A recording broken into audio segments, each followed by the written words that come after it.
All right, let's be honest, following politics in any country can sometimes feel like watching a pigeon trying to solve a Rubik's Cube while riding a unicycle on a tightrope. It's messy, confusing, and frankly, you're not quite sure why you're still watching.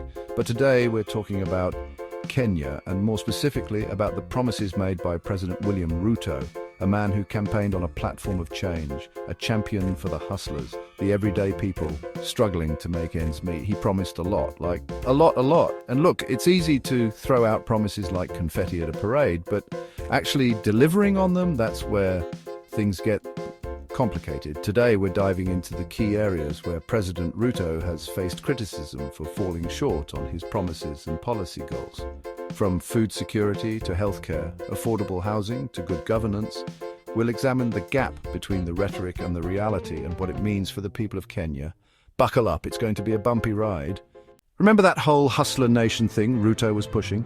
Turns out even hustling can't put food on the table when costs are shooting up faster than a SpaceX rocket. Ruto promised to tackle food insecurity, but the price of maize flour has gone through the roof. Families are struggling to afford even one meal a day.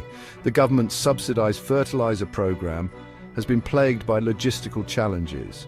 It's basic supply and demand, people. And don't get me started on the removal of subsidies on basic commodities. Ruto claimed it would help the economy in the long run, but in the short term it's like ripping off a band-aid slowly while pouring lemon juice on the wound. The people are hurting and all they're getting are empty promises. So much for the hustler's president. One of Ruto's flagship campaign promises was affordable housing. Sounds great, right? Except it seems the definition of affordable got lost in translation somewhere between the campaign trail and State House. We're talking about a program that was supposed to deliver 250,000 new homes every year. The reality? They've barely built enough to house a small village. And who are these affordable homes actually affordable for? Certainly not the low-income earners they were intended for. Instead, it seems like middle-income folks are reaping the benefits, leaving the truly disadvantaged out in the cold, literally. It's like promising a swimming pool and delivering a kiddie pool filled with rainwater. Sure, it's technically water, but it's not exactly what you signed up for, is it? The housing crisis in Kenya is real, and this half-baked attempt at a solution is just making things worse. It's time for the government to stop with the PR stunts and actually build homes for the people who desperately need them. Healthcare, that wonderful thing everyone wants but not everyone can afford. Ruto promised to revolutionize healthcare in Kenya with the introduction of Taifa Care, replacing the existing NHIF system. Sounds promising, right? Well, the only thing revolutionary about it so far has been the glacial pace at which it's being implemented. This isn't a slow rollout, it's more like a stationary bike ride to nowhere. The promised recruitment of 20,000 healthcare workers. Yeah, about that. Still waiting on those applications to be processed, apparently. Meanwhile, hospitals are still understaffed, under-resourced, and overflowing with patients. Kenyans are still being forced to dig deep into their pockets, relying on fundraising initiatives and the generosity of strangers to access basic medical care. It's a heartbreaking reality that flies in the face of Ruto's grand promises. Taifa Care might sound good on paper, but until it translates into tangible improvements in the lives of ordinary Kenyans, it's just another empty promise in a long line of empty promises. Chapter 4. The Hustler Fund. A drop in the ocean of need. Remember that whole hustler nation narrative? The government's definition of hustle seems different from actually hustling. Enter the Hustler Fund, a micro-loan program for struggling entrepreneurs, but the amount is so small it wouldn't cover a decent espresso machine, let alone launch a successful business, and the stringent criteria seem designed to exclude those it should help. It's like offering a sip of water in the Sahara and calling it a day. Microloans can empower, but need to be part of a broader strategy, including training, mentorship, and a supportive business environment. The Hustler Fund might sound catchy, but it's a band-aid solution to a gaping wound. It's time for real support for small businesses to thrive. Chapter 5. The Corruption Conundrum. Old habits die hard. Corruption. It's like that unwanted houseguest who just won't take the hint and leave. Ruto promised to tackle this persistent problem head-on. But so far, it seems the only heads rolling belong to a few low-level officials, while the big fish continue to swim freely in a sea of impunity. We're talking about a country where billions of shillings disappear into thin air, like magic tricks gone wrong, and yet accountability remains as elusive as ever. Remember KEMSA, the medical supplies agency embroiled in a massive scandal? Yeah, that's still a thing. It's like watching a rerun of a bad reality show, will only end in disappointment. Look, tackling corruption requires more than just tough talk and empty promises. It requires a genuine commitment to transparency, accountability, and a justice system that doesn't favor the well-connected. Until then, corruption will continue to be the elephant in the room, or rather, the hippopotamus in the swimming pool, wreaking havoc and undermining any hope of progress. Chapter 6. The cost of living crisis squeezed from all sides. Remember that whole bottom-up economic model Ruto promised? Well, it seems the only thing going up is the cost of living. Inflation is soaring, the removal of subsidies on essential goods has hit ordinary Kenyans hard, and the new taxes introduced in the 2023 Finance Act feel like a punch in the gut.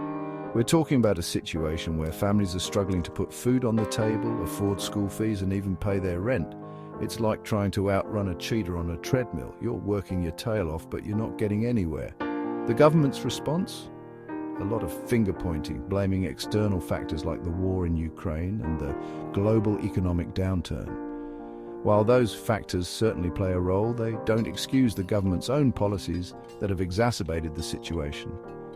It's time for Ruto to stop with the excuses, acknowledge the pain being felt by ordinary Kenyans, and implement policies that actually address the root causes of this crisis. Otherwise, that bottom-up approach will start to feel a lot more like kick them while they're down. Chapter 7. Digital dreams and dial-up realities. In the digital age, access to the internet is no longer a luxury, it's a necessity. Ruto seemed to get that, promising to fast-track the rollout of free internet hotspots and expand fiber optic infrastructure across the country. Sounds great, right? Except the reality is a bit more dial-up than broadband. The rollout of these free Wi-Fi zones has been, shall we say, patchy at best, with many areas still lacking even basic connectivity. And as for that whole fiber optic expansion, well, let's just say it's moving slower than a sloth in a molasses factory. It's like being promised a Tesla and getting a rusty bicycle with a flat tire. Look, bridging the digital divide is crucial for Kenya's economic growth and development. It's time for the government to stop talking about it and actually make it happen. Otherwise, they risk leaving millions of Kenyans stranded on the wrong side of the digital divide, unable to participate in the 21st century economy. Chapter 8. A nation divided, the politics of polarization. Ruto campaigned on a platform of unity, promising to bring Kenyans together after a divisive election. But so far, his actions have spoken louder than his words. And those words are starting to sound a lot like a broken record of partisan politics. His relationship with opposition leader Raila Odinga, let's just say it's frostier than a penguin's backside in Antarctica. And his handling of the Azimio coalition protests, well, let's just say tear gas and water cannons aren't exactly the tools of a unifying leader. Look, democracy thrives on dissent, on the ability to have different opinions and express them freely. Silencing opposition voices, whether through intimidation or brute force, is not only undemocratic, it's a recipe for instability and further polarization. Ruto needs to understand that being president means representing all Kenyans, not just those who voted for him. He needs to reach across the aisle, engage in meaningful dialogue, and find common ground. Otherwise, he risks further dividing a nation already grappling with deep-seated political and economic challenges. And that's a legacy no leader should want to leave behind. The road ahead? Hope or hype? So there you have it, a snapshot of President Ruto's first year in office. Has it been all bad? No.